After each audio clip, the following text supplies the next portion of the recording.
Today we soar back in time to reunite Neytiri with her Ikran Zeze from Avatar 1.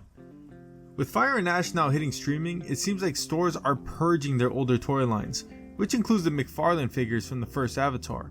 When I saw Neytiri for $12, I hunted for any other figures like Quaritch hunts Jake Sully, and I managed to find Zeze, Neytiri's deceased banshee. Besides Grown Ups or Tombstone, I can't think of any other movie I've seen more than the Avatars. The beauty of that world is unmatched, and it appears that these figures are pretty good representations of that, and so is the packaging. You can see there is some seeds of the Tree of Souls as well as that deer thing that Jake hunts when he's becoming an avatar on the packaging. The world of Pandora expands throughout the box and shows how the figures can be posed, and also that Neytiri is sold separately. I didn't realize initially that the figures actually glowed. Without further ado, let's get these ladies free from captivity. Out of the box, Zeze feels heavier for some reason and requires some assembly. Once she is folded out, she is massive. I did have some difficulty putting the tail in, as I'm not a scientist, but Norm stopped by and gave me a hand. For the price, Zeze is very well sculpted, and her paint job is beautiful and reflects what she looked like on the big screen. The articulation is wonderful, allowing for all kinds of poses that allows you to get some pretty sweet shots.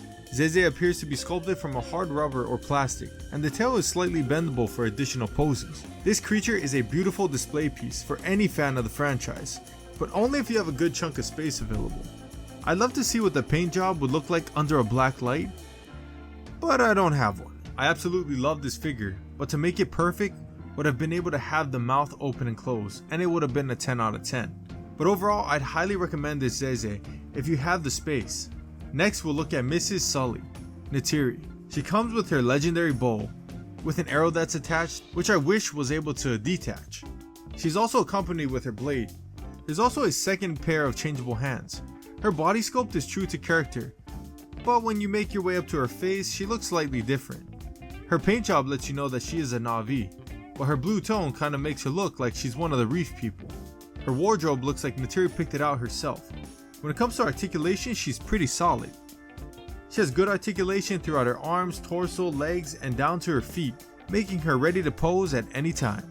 Even at current market, I think she's worth the price for any true fan of Pandora. I'm so glad I picked them up together because they complement each other so well.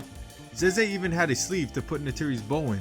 Also, along the saddle, there's installed foot slots. It's sad Zeze didn't make it out of the first film, but her and Neytiri will live on in this collection. With the third installment coming out and the PS5 gaining popularity, I know people young and old who love the world of Pandora.